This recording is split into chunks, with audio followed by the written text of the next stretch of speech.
இன்னும் 24 மணி நேரமே இருக்கு. நீங்கள் எடுக்க வேண்டிய முடிவு என்னன்னு இந்த பதிவில் நிறைய கேள்விகள் கண்டிப்பாக உங்கள் மனசை காயப்படுத்தலாம். ஆனால் இந்த காயம் முக்கியமானதாக மாறப்போகுது உங்கள் வாழ்க்கையில்.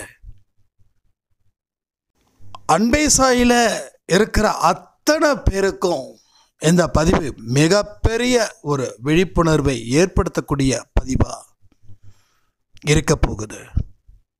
இன்னமும் அவரோட மனசை காயப்படுத்திக்கிட்டு தான் இருப்பேன் அப்படின்னு சொல்கிறவங்க இந்த பதிவை தயவு செய்து பார்க்காதீங்க. எந்த மனுஷனை எந்த இடத்துல காயப்படுத்தினாலும் அது சாயப்பாவையே சேரும்.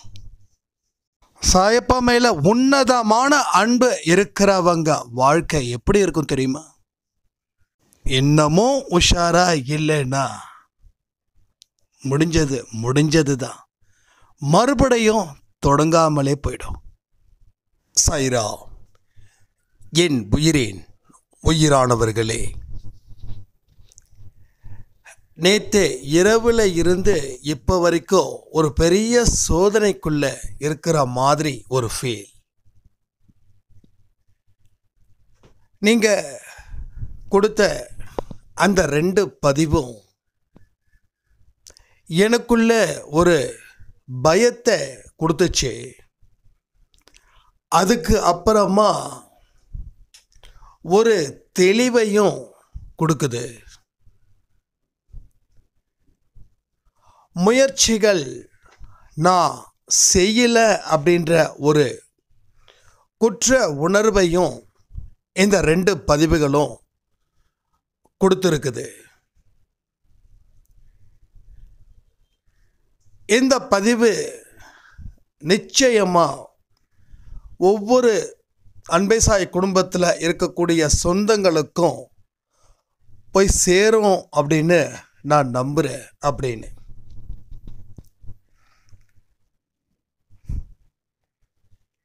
ஏன்னா பல விஷயங்களை நாம் பேசுகிறோம், கேட்குறோம், செயல்படணும்னு நினைக்கிறோம். அதை செயல்படுத்த முடியாமலே போயிடுறோம். ஒரு கஷ்டங்கள் வரும்போது திரும்பவும் நமக்கு இந்த கஷ்டம் வந்துடுச்சுன்னு சொல்லி புலம்புறோம். உடம்பு சரியில்லாமல் இருக்கும்போது ஆரோக்கியமாக இருந்திருக்கலாமே அப்படின்னு ஒரு விழிப்புணர்வு இருக்குது. அந்த நோய் உடம்பை விட்டு போகிற வரைக்கும் அந்த உணர்வு இருக்குது. அந்த நோய் உடம்பை விட்டு போனதுக்கு அப்புறம் மறுபடியும் பழைய கதைக்கு வந்துடுறோம். அப்போ விழிப்புணர்வு அப்படின்ற ஒரு நிலை இங்கே மனுஷனுக்கு இல்லாத வரைக்கும் அவன் வாழ்க்கையில் எந்த உருப்படியான வேலையையும் செய்யவே முடியாது. ஒரு உருப்படியான வேலை செஞ்சால் மட்டும்தான் அவன் வாழ்க்கைக்கு வாழ்ந்ததுக்கு உண்டான அர்த்தத்தை இந்த மண்ணில் விட்டுட்டு போக முடியும்.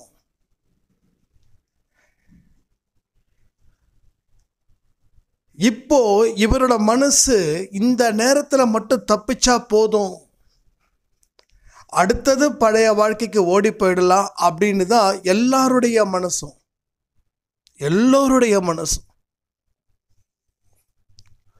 ஒரு 30ல் இருந்து 40, 50 வயசு வரைக்கும் இருக்கக்கூடிய மனநிலை 99% அப்படி தான் இருக்கு. 50 தாண்டினவங்களுக்கு அப்படி இல்லை. ஏன்னா அவங்களுக்கு புரியுது வாழ்க்கை,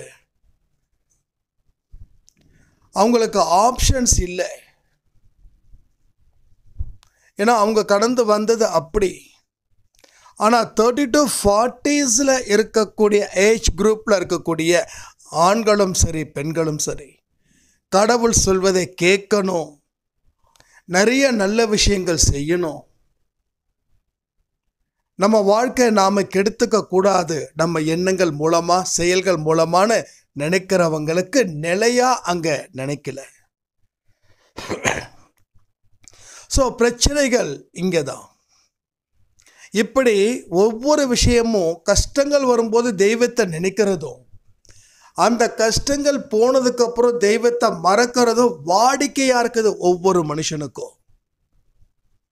கஷ்டங்கள் வரும்போது தெய்வத்தை நினைக்கும் போது அப்போ எந்த மாதிரி எண்ணங்கள் சிந்தனைகள் இருக்குதோ அதை நீங்கள் ஒவ்வொரு நொடியும் ஒவ்வொரு கணமும் நினச்சி பார்த்துருந்தீங்கன்னா நீங்கள் நல்லா சந்தோஷமாக இருக்கும்போது கூட கடவுளோட சிந்தனைகளோடு நீங்கள் செயல்படுவீங்க. அதனால தான் கடவுள் தீராத கஷ்டத்தை கொடுப்பதற்கு காரணம் உன் மனசில் இன்னமும் ஒரு விதையை ஸ்ட்ராங்காக விதைக்கணுன்றதுக்காக. இங்கே எதெல்லாம் விதைக்கிறோமோ எல்லாமே செடியாகி மரமாகலை. தூவப்பட்ட விதைகள் அத்தனையும் முளைக்கல, சிலது தான் முளைக்குது. ஆனால் இங்கே கடவுள் என்ன நினைக்கிறாரு, நான் ஒருத்தவங்க மனசில் போகிறேன், அவங்க வாழ்க்கையை மாற்றணும்னு நினச்சி நான் பல விஷயங்கள் செய்கிறேன்.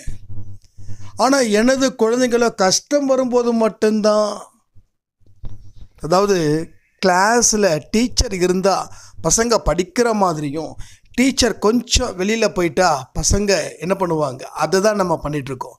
ஸோ கஷ்டங்கள் வரும்போது தெய்வமே துணைன்னு நினைக்கிறோம், கஷ்டங்கள் போகும்போது உலகமே துணைன்னு நினைக்கிறோம். அது என்ன தெய்வ துணை உலக துணைனா, தெய்வத்தோடைய வாழ்க்கை அப்படின்றது வேற, உலகத்தோட வாழ்க்கை அப்படின்றது வேற. உலகம் முக்காவாசி கெட்டதை கற்றுக் கொடுக்குது, ஆனால் தெய்வம் முழுமையும் நல்லதை மட்டுமே கற்றுக் கொடுக்குது. தெய்வம் கற்றுக் கொடுக்கக்கூடியபடி மனிதர்கள் வாழ்ந்தால் இன்னைக்கு நாடு, நகரம், கிராமம் எல்லாத்துலேயுமே மிகப்பெரிய வளர்ச்சி. அப்துல் கலாம் ஐயா அவர்கள் சொன்னாங்க, வல்லரசு, நம்ம நாடு வல்லரசாக மாறணும் அப்படின்னு. அது என்னைக்கு தெய்வத்தின் துணையோட தெய்வத்தின் சிந்தனையோட தெய்வத்தின் வாக்கு தத்துவத்தின்படி நம்ம வாழ்க்கையை வாழ்ந்து இருந்தோம் அப்படின்னா நிச்சயமாக சொல்கிறேன், ஒரு மிகப்பெரிய சாம்ராஜ்யத்தை ஏற்படுத்தியிருக்க முடியும். ஒவ்வொரு மனுஷனும் தேசிய கீதம் என்ன பாடும்போது நம்மளுடைய உடம்பு எந்த அளவுக்கு புல்லரிக்குது யோசிச்சு பாருங்க. இந்தியா பாகிஸ்தான் வார் இருக்கும்போது எப்படி நின்னோம், அதெல்லாம் அந்த நேரத்தில் மட்டும்தான் அந்த உணர்வுகள் வருது. எல்லா நேரமும் அந்த உணர்வுகள் வந்துச்சுன்னா இந்தியா வல்லரசு நாடாக மாறும். அப்போ இந்தியா வல்லரசு நாடாக மாறுதுன்னா இந்தியா நாட்டில் இருக்கக்கூடிய அத்தனை குடிமகன்களும் ஒழுக்கத்தின் மூலமாக அவங்க செயல்படக்கூடிய விதத்தின் பொறுத்து தான் அது சாதனையாக மாறுது. ஒழுக்கத்தின்படி ஒவ்வொரு மனுஷனும் அந்த ஒழுக்கம்தான் முதல் படி, ரெண்டாவது படி தான் மற்றதெல்லாம். ஆனால் இன்னைக்கு ஒழுக்கம் அப்படின்றது கடைசி படியில் கூட இல்லை, எந்த படியிலையும் ஒழுக்கம் இல்லை.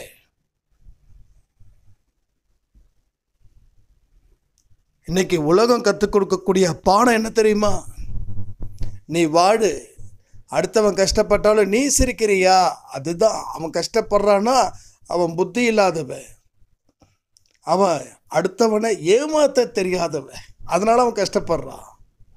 அடுத்தவனை ஏமாற்ற தெரியாதவன், இதை லாஜிக்காக பேசுகிறாங்க. இன்னைக்கு ஒரு மனுஷன் எங்கே புத்திசாலின்னு சொல்கிறாங்க தெரியுமா, அடுத்தவனை நயவஞ்சகமாக ஏமாத்தே வாழ்கிறவனை தான் புத்திசாலின்னு இந்த உலகம் இன்டைரக்டாக சொல்லிச்சு, இப்போ டைரக்டாகவே சொல்லுது.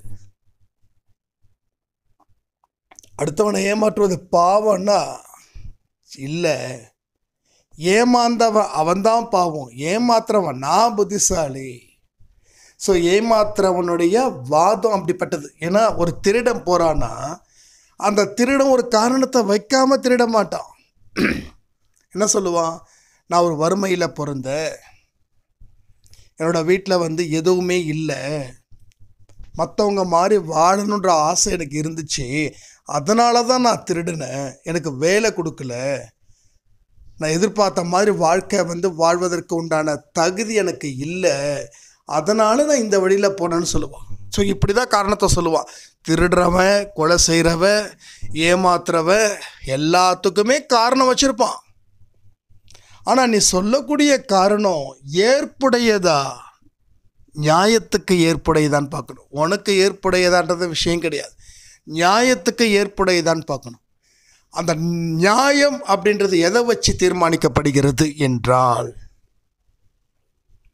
கடவுளுடைய வார்த்தைகளை வச்சு தீர்மானிக்கப்படுகிறது. நம்ம பாரத தேசம் எப்படி எதனால் ஆக்கப்பட்டது? ஆன்மீகத்தினால் ஆக்கப்பட்டது. பாரத தேசம் ஆன்மீகத்தினால் ஆக்கப்பட்டது. நல்லா புரிஞ்சுக்கோங்க. நான் ஒரு வாரத்துக்கு முன்னாடி கூட ஒரு பதிவு சொன்னேன். அது எத்தனை பேர் கேட்டிங்கன்னு எனக்கு தெரியல. இப்போ ஒரு பதிவையும் ரிப்பீட் பண்ணிக்கிட்டே போனால் நான் வேறு எதை பேசுகிறேன்னு எனக்கு தெரியல. ஸோ அப்படிப்பட்ட மகா புண்ணியவான்கள் பிறந்த இந்த தேசம் பாரத தேசம், இதில் நாம் பொறுப்பான மனுஷங்களாக இருக்கோமா? இல்லை. அடுத்தவனுக்கு துரோகம் செய்கிறதுலையும் அடுத்தவனை பார்த்து பொறாமைப்படுறதுலையும் தான் நம்ம தெளிவாக இருக்கோம். அதில் தான் நம்ம பொறுப்பாக இருக்கோம். யாராவது ஏதாவது நமக்கு மேலே ஒரு இன்ச் வளர்ந்துட்டா நம்மளால் அதை அக்செப்ட் பண்ண முடியல. நான் வளர்கிறதுக்கு முன்னாடியே அவன் வளர்ந்துட்டானேன்னு சொல்லி அவனை கரிச்சி கொட்டுறோம். இதில் தான் நம்ம பொறுப்பான மனுஷங்களாக இருக்கோம். ஸோ இந்த மாதிரி பொறுப்பு இருந்துருச்சுன்னா என்ன நடக்கும் அப்படின்றது தான் இப்போ வாழ்ந்துட்டுருக்கிற வாழ்க்கையே நமக்கு எடுத்துக்காட்டாக அமைகிறது. அப்போ நமக்கு ஒரு கஷ்டம் இருக்குதுன்னா இன்னொருத்தங்களுக்கு அதை விட கஷ்டம் இருந்தால் தான் நம்ம ரிலாக்ஸ்டாக இருக்கும். நமக்கு கஷ்டம் இருக்கும்போது இன்னொருத்தவங்களுக்கு அந்த கஷ்டம் இல்லைன்னா நமக்கு இன்னும் கஷ்டமாக இருக்குது. ஏன்னா என்னை விட அவங்களுக்கு கஷ்டமே இல்லை, எப்படி இப்படிலாம் நடக்குதுன்னு சொல்லி என்னால் முடியலன்னு விழி பிதுங்கி முழிச்சுக்கிட்டு இருக்கோம். இது சொல்கிறதுக்கே ரொம்ப கஷ்டமாக இருக்குது. இதெல்லாம் நிறைய நடக்குது. நீங்கள் சொல்லக்கூடிய வேர்ஷன் தான் எனக்கு தனிப்பட்ட முறையில் மெசேஜ் பண்ணுறீங்கல்ல, அதில் இருந்து சொல்லக்கூடிய வார்த்தைகள் தான். நானாக ட்ரீம் பண்ணி சொல்லலை. இங்கே ஒரு விஷயமும் எனக்கு எப்படி பண்ணுதுன்னா, நீங்கள் பிரச்சனைகளை சொல்கிறீங்களோ அதன் மூலமாக தான் நான் உங்களுக்கு ஆடியோ கொடுத்துட்ருக்கேன். எனக்கு என்ன தனிப்பட்ட முறையில் எனக்கு பிரச்சனை இருக்க போது இல்லை. உங்கள் பிரச்சனைகளை பேஸ் பண்ணி அது என்னோடய லைஃப்பில் கன்வெர்ட் பண்ணி நான் எப்படி பார்த்தேன், நீங்கள் எப்படி பார்த்துட்ருக்கீங்க, இது எப்படி பார்த்தா கடவுள் நம்மளை பார்ப்பாரு. ஸோ இதை பேஸ் பண்ணி தான் இங்கே நீங்கள் நானும் சாய்ப்பா இந்த 3 பேருக்குள்ளே தான் இங்கே நடக்குது இங்கே கான்வர்சேஷன். நீங்கள் உங்களுடைய விஷயத்தை என்கிட்ட சொல்கிறீங்க, நான் உங்களுக்கும் கடவுளுக்கும் ஒரு mediator. That's all. I am a mediator. கடவுள் என் மூலமாக உங்ககிட்ட பேச வைக்கிறார், நீங்கள் என் மூலமாக கடவுள்கிட்ட பேசுகிறீங்க, அவ்வளோதான். அந்த தகுதி நாளைக்கு உங்களுக்கும் வரணுன்றது என்னோட வேண்டுதல். ரைட்? அந்த தகுதி நாளைக்கு உங்களுக்கு வரணும், வந்தே ஆகணும். ஒரு ஹிந்திக்கார ஒரு தமிழ்கார இந்த 2 பேரும் சந்திச்சாங்கன்னா இவன் பேசுறது அவனுக்கு புரியாது, அவன் பேசுறது இவனுக்கு புரியாது. அப்போது ஹிந்தியும் தெரிஞ்சிருக்கணும், தமிழும் தெரிஞ்சிருக்கணும். அந்த இடத்துல நான் இருக்கேன். நம்ம சாய்ப்பா ஒரு நார்த் சைடுன்னு வச்சுப்போம், ஒரு ஹிந்தி, நாமே சவுத்து தமிழ். இப்போ நீங்கள் அவர்கிட்ட சொல்கிறது அவருக்கு புரியாது, அவர் உங்ககிட்ட சொல்கிறது உங்களுக்கு புரியாது. இப்போது இந்த இடத்துல நான் என்ன பண்ணுறேன், ஹிந்தியும் தெரிஞ்சவனாக இருக்கேன், தமிழும் தெரிஞ்சவனாக இருக்கேன். ஸோ கடவுளோட பாஷையை தெரிஞ்சவன், புரிஞ்சவன், அனுபவித்தவன், என் வாழ்க்கையில் வந்த அந்த சுமையை எப்படி தீர்த்தாரு, அந்த லாங்குவேஜை நான் படித்ததால் நீங்கள் சொல்லும்போது நான் உங்களுக்கு சில சொல்யூஷன் கொடுக்குறேன், அதை அவர்கிட்ட வாங்கி. ஸோ அந்த வேலை நான் பார்க்குறேன். உங்களுக்கும் அந்த வேலைகள் வகுக்கப்பட்டு உள்ளது. ஆனால் நீங்கள் இப்போ வரைக்கும் அதற்கு உண்டான முயற்சிகள் எடுக்கலைன்றது தான் சாய்ப்பாவோட கோபம். ஸோ ஸ்டில் அவர் உங்கள் மேலே கோபமாக தான் இருக்கிறார். நான் என்றைக்கோ ஒரு நாள் ஒன்று சொன்னேன், ஞாபகம் இருக்கா? சும்மா ஏனோ தானோன்னு சொல்கிறதுக்காகவோ இல்லை உங்களை மோட்டிவேட் பண்ணுறதுக்காகவோ நான் சொல்லலை. சிலதை செஞ்சால் அவர் பலதை செய்வார்.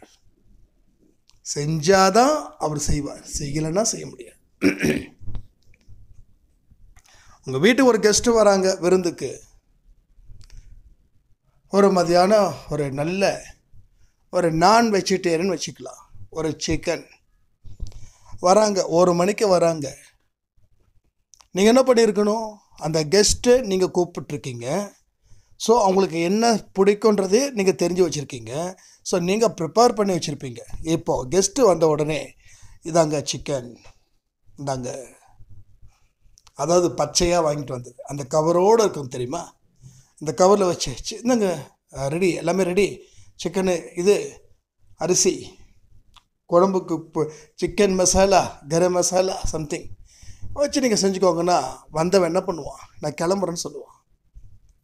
ஸோ எதுக்கு சொல்கிறேன்னா, அவங்க செஞ்சால் தான் இங்கே சாப்பிட முடியும். அதே போல் இங்கே எதுவுமே பண்ணாமல் சும்மா அப்படியே வச்சுருந்தீங்கன்னா வந்தவர் என்ன பண்ணுவார், திரும்பி போயிடுவார். ஸோ அப்படி தான் இங்கே நடக்குது. மனசில் எந்த ஒரு இடத்தையும் நீங்கள் கொடுக்காம உங்களுக்கு அவர் எல்லாமே செஞ்சு தரணும் அப்படின்னா எப்படி நடக்கும்? ஸோ நடக்காது. இதை நான் சொல்லி தெரிஞ்சுக்க வேண்டிய அவசியமே இல்லை. நீங்கள் உங்கள் சிந்தனையை கொஞ்சம் பலப்படுத்தினா போதும், கொஞ்சம் ஸ்ட்ராங் பண்ணால் போதும். அந்த பலப்படுத்தும் போது பல விஷயங்கள் அதில் இருந்து வெளிவரும். வெளிவரக்கூடிய ஒவ்வொரு விஷயங்களும் விசேஷமாக மாறும்.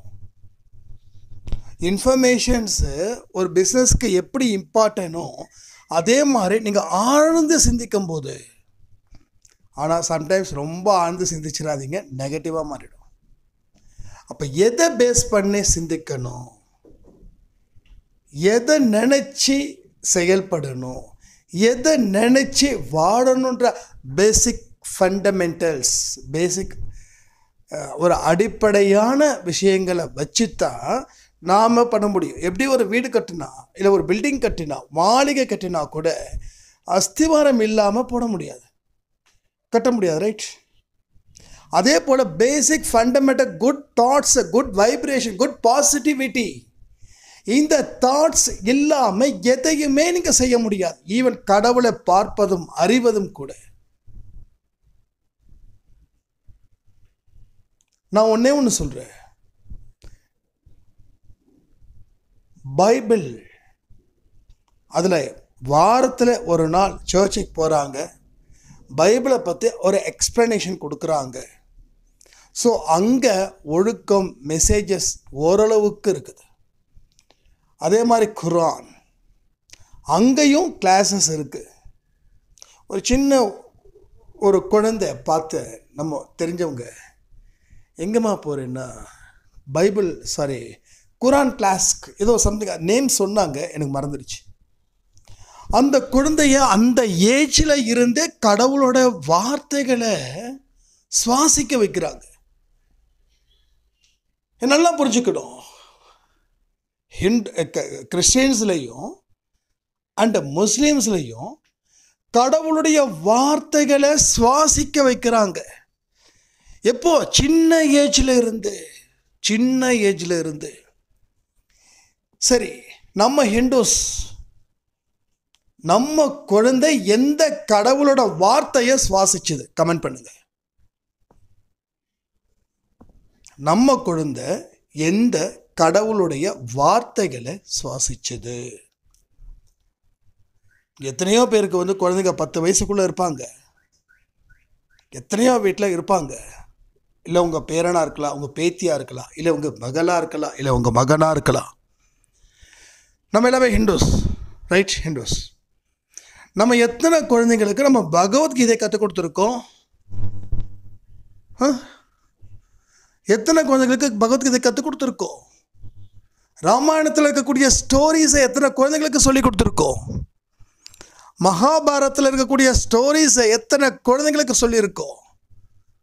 சாய்பா பற்றி இருக்கக்கூடிய சச்சரித்திரம் உட்காந்து படிங்க, நான் சொல்கிறத கேளுங்கன்னு சொல்லி எத்தனை குழந்தைங்களுக்கு படிக்க சொல்லி கொடுத்துருக்கோம்?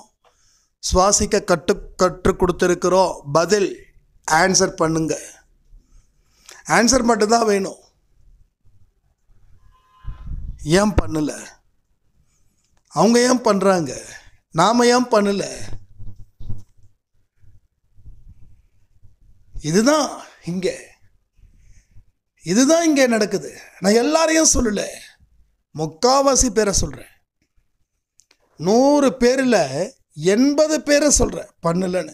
ஆனால் மற்ற மதத்தில் இருக்கிறவங்க 80% பண்ணுறாங்க. குழந்தைங்க அழகாக பைபிள் படிக்குது, சர்ச்சுக்கு கூட்டு போகிறாங்க, அங்கே மெசேஜஸ் கிடைக்குது, மெசேஜஸ், இன்ஃபர்மேஷன்ஸ். ஆனால் நாம் என்ன பண்ணுறோம், நாம் என்ன செய்கிறோம்? எதுவுமே செய்யலை. குழந்தைகளுக்கு பேசிக்கான பல விஷயத்தை நாம் சொல்லிக் கொடுக்கவே இல்லை. எத்தனையோ புக்ஸ் நம்ம ஹிந்துஸில் இருக்குது, எத்தனையோ புக்ஸ் இருக்குது, மகாபாரதம், ராமாயணம், எத்தனை, என்ன வேணும் சொல்லுங்கள், போய் பாருங்க. அருட்பெருஞ்சோதி, திருவருப்பா, இதெல்லாம் இல்லையாண்ணா?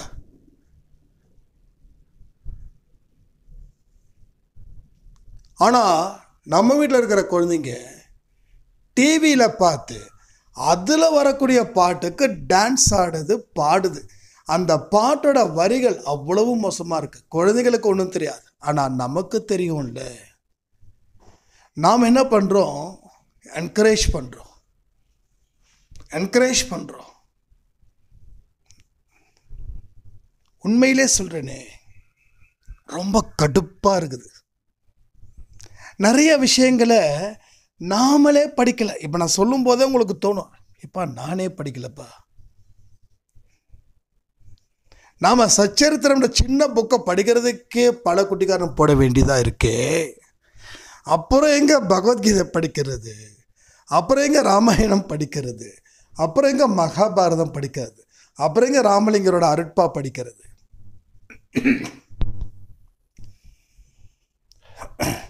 ஸோ தினமலரில் ஒரு 4 பக்கம், அதை கூட யாரும் படிக்கிறது, 4 பேராஸ், அதெல்லாம் நான் படித்தவே ஸ்டார்டிங்கில் இருந்து. இன்றைக்கி என்னென்னு வேலைக்கிழமை போச்சுன்னா சாயப்பா பற்றி வரும், சண்டே ஆச்சுன்னா ஜீசஸ். ஸோ மற்ற நாளில் விவேகானந்தர், அவ்வை, ஆத்திச்சூடி, என்ன மாதிரியான வார்த்தைகள் தெரியுமா?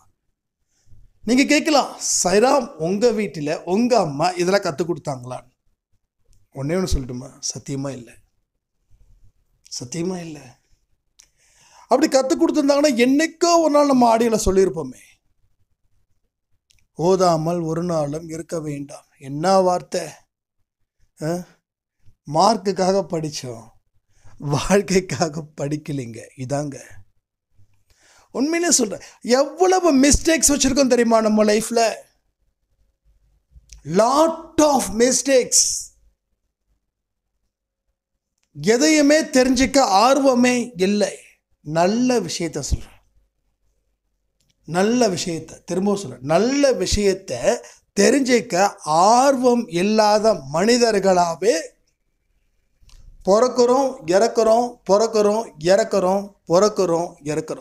நமக்கும் 5 அறிவு இருக்கக்கூடிய உயிரினத்துக்கும் பெருசாக ஒன்றும் டிஃப்ரெண்ட் இல்லை.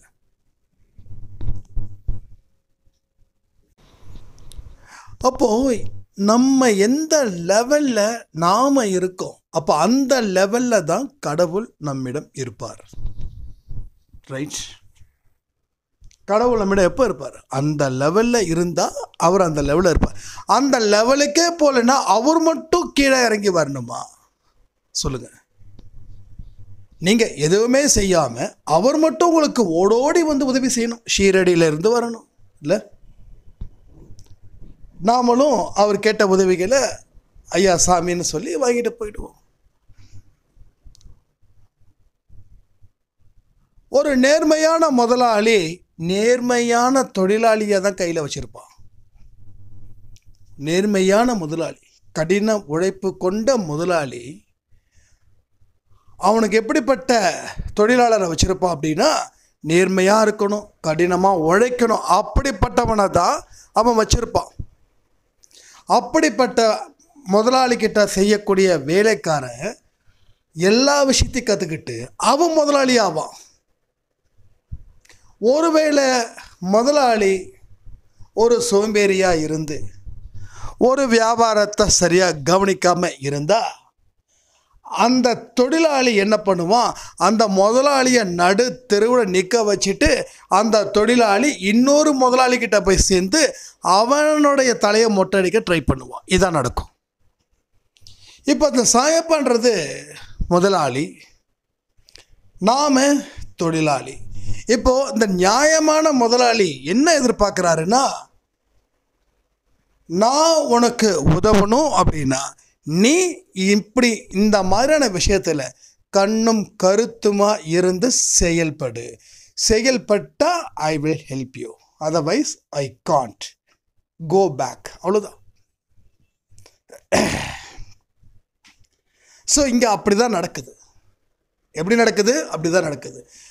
ஒன்று சொல்லுங்க, சச்சரித்திரம் தொடர்ந்து படிக்கக்கூடியவர்களா நீங்கள் இருக்கீங்களா?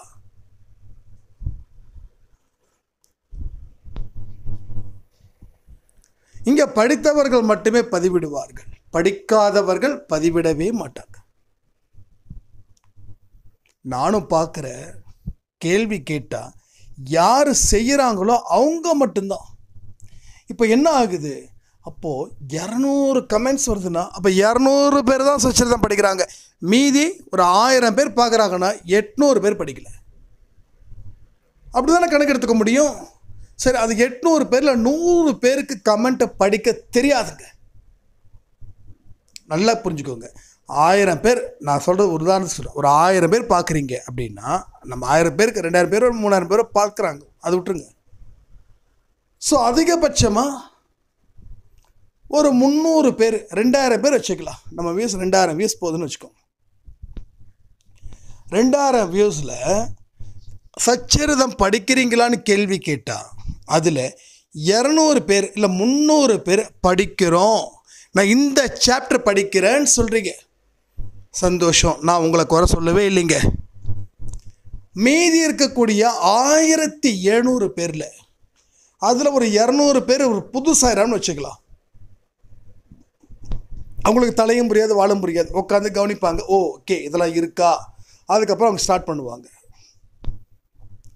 அப்போ மீதி இருக்கக்கூடிய 1500 பேர் படிக்கல. அந்த 1500 பேரை தான் நான் டார்கெட் பண்ணிட்டு இருக்கேன். இப்போ முதல்ல நீங்கள் தெளிவாக இருந்தால் எல்லாமே தெளிவாக இருக்கும். உங்களுக்கு இதை படிக்கிறத தாண்டி அப்படி என்ன வேலை நான் கேட்கல. நான் கிட்ட தானே என் மேலே கோவப்படுவீங்க. கடவுள் கேட்குறார், ஆன்சர் பண்ணுங்க. அந்த 1500 பேர் ஆன்சர் பண்ணுங்க. இந்த ஒரு விஷயத்துக்கு ஆன்சர் பண்ணுங்க. ஏன் படிக்கல, எதுக்கு படிக்கல? படிக்க தெரியலையா, இல்லை படிக்க பிடிக்கலையா, இல்லை படிக்க நேரம் இல்லையா? பிடிக்கலையா, படிக்க தெரியலையா? சில பேர் எழுத படிக்க தெரியாமல் இருப்பாங்க, அவங்களுக்கு ஓகே. அவங்களுக்கும் ஒரு விஷயம் இருக்குது. ப்ளே ஸ்டோரில் போயிட்டு சாய்பாபா தமிழ் சச்சரித்திரம் அப்படின்னு தேடுனீங்கன்னா ஆடியோவுடையே வரும். யூடியூப்லேயும் இருக்குது. நம்மளே நம்ம சேனலில் கொடுத்துருக்கோம், ஏதோ ஒரு சேனலில் கொடுத்துருக்கோம். அது இருக்கா என்னன்னு தெரியல, சம்திங் சில இதெல்லாம் வந்து டெலீட் ஆகிடுச்சு. ஆமாம் சாரி, டெலீட் ஆகிடுச்சு. இல்லை, உங்களுக்கு ஓகேன்னா சொல்லுங்கள், விஷ்ணு சாயை பேச வைப்போம், ஒன்றும் பிரச்சனையே இல்லை, அவர் பேசுவார். அப்போது படிக்க தெரியலன்னா ஆடியோ ஃபார்மேட்டில் இருக்குது, வாய்ஸில் கேட்டுக்கலாம். படிக்க பிடிக்கலையா, இதுக்கு ஆன்சர் நல்லா பண்ண முடியல. படிக்க நேரம் இல்லையா, இது ஒரு பெரிய காமெடி. நம்ம தான் நேரம் இல்லைன்னு சொல்கிறவங்க எல்லாருமே காமெடியன்ஸ். நேரம் இல்லைன்னு சொல்கிறவங்க காமெடியன்ஸ். சொல்ல அவங்களுக்கு கோபம் வரும்னு நினைக்கிறேன். 1 மணி நேரம் கூட நாம் சிரிக்கலையா, 1 மணி நேரம் கூட நாம் டிவி பார்க்கலையா, 1 மணி நேரம் கூட நாம் பொழுதுபோக்குக்காக எந்த ஒரு விஷயம் செய்யலையா? அந்த 1 மணி நேரத்தில் தூக்கி போட்டால் என்ன பிரச்சனை? சாயப்பா கைவிட்டுட்டாருன்னு சொன்ன உடனே பதறோமே. அப்போ அவர் எவ்வளோ பதறி இருப்பார், அவர் எவ்வளவுக்கு எவ்வளோ உங்களை சரி பண்ணணும், தயார் பண்ணணும்னு நினச்சி ஏங்கி இருப்பார். அவர் ஏங்கலாம், அவரை ஏங்க விடலாம்? ஏன்னா அவர் தெய்வம். சில பேர் என்கிட்ட சொன்னாங்க, என்னங்க சாயப்பா அப்பாவா சொல்கிறது ஓகே, ஆனால் நமக்காக அவர் கஷ்டப்படுவார், அவர் தெய்வமாச்சே.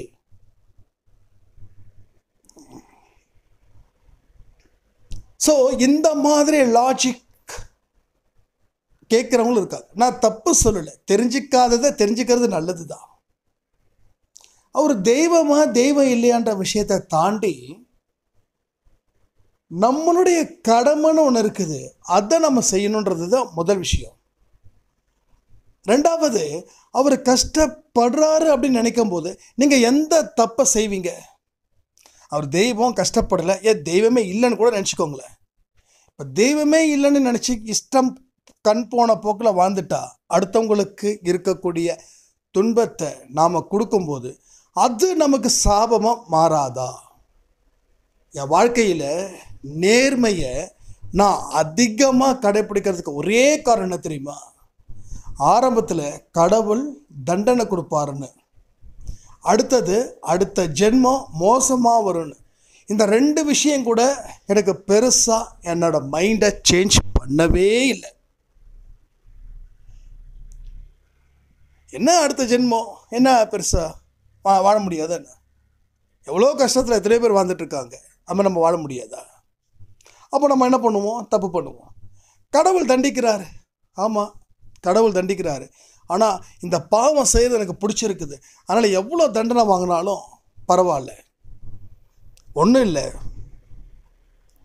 இந்த வக்கர புத்தி கொண்ட மகா மோசமான மிருகங்கள், அதாவது மனிதர்களை சொல்கிறேன், ஒரு பொண்ணை பலவந்தப்படுத்தி,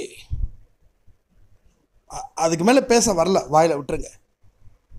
அப்போ அவனுக்கு தெரியாதா இப்படி ஒரு விஷயத்த செஞ்சால் எனக்கு தண்டனை கிடைக்கும்னு தெரியுமா தெரியாதா? நீங்களே சொல்லுங்கள். பெண்களையும் குழந்தைகளையும் பலவந்தப்படுத்தி ஏதோ பண்ணுறான். அப்போ அவனுக்கு இந்த மாதிரியான ஒரு செயலை செய்யும்போது அவனுக்கு தண்டனை கிடைக்குமா கிடைக்காது? அவனுக்கு தெரியுமா தெரியாதா? தெரிஞ்சு செய்கிறானா தெரியாமல் செய்கிறானா அந்த தப்பை? அப்போ தெரிஞ்சு தான் செய்கிறான், தெரியாமல் செய்யலை. இந்த விஷயத்தை பண்ணால் தண்டனை கிடைக்கும்னு தெரிஞ்சு தான் செய்கிறான். அப்போ தண்டனையை ஏற்றுக்கிறான். ஏன் ஏற்றுக்கிறான்னா இதில் அவன் வக்ர புத்தியை வச்சுருக்கிறான். ஓகேவா? அப்போ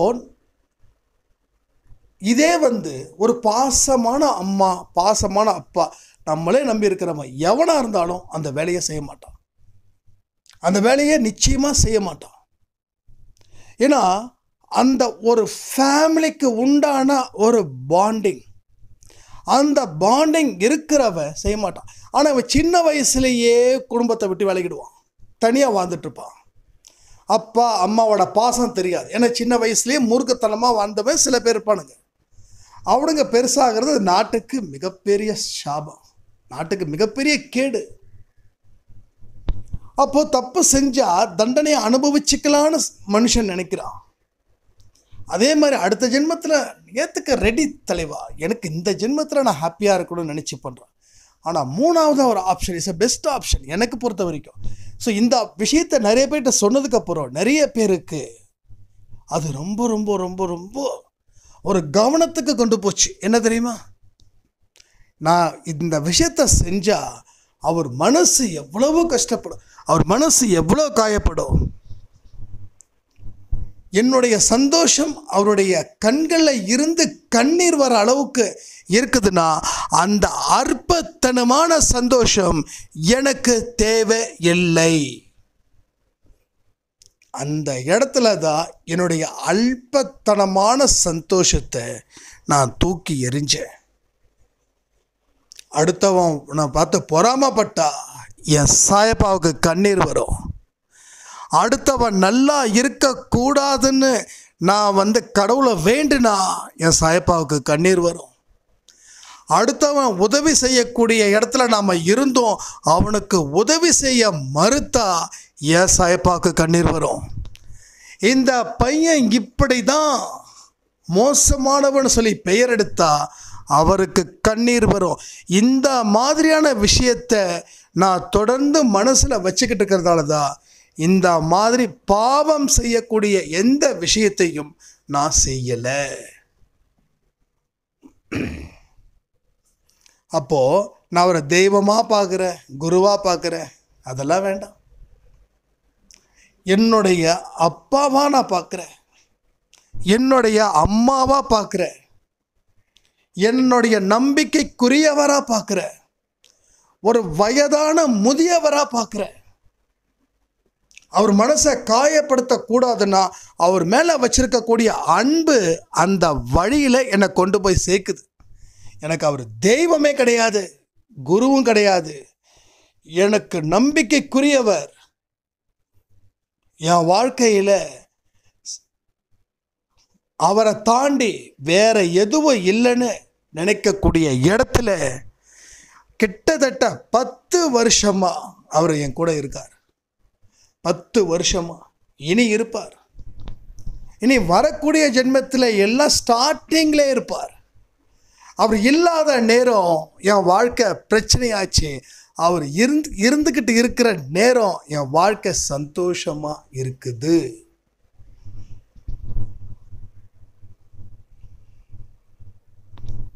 இதுக்கு மேலே நான் என்ன சொல்கிறதுன்னு எனக்கு தெரியல. சொல்ல வந்ததை சொல்லிட்டேன்.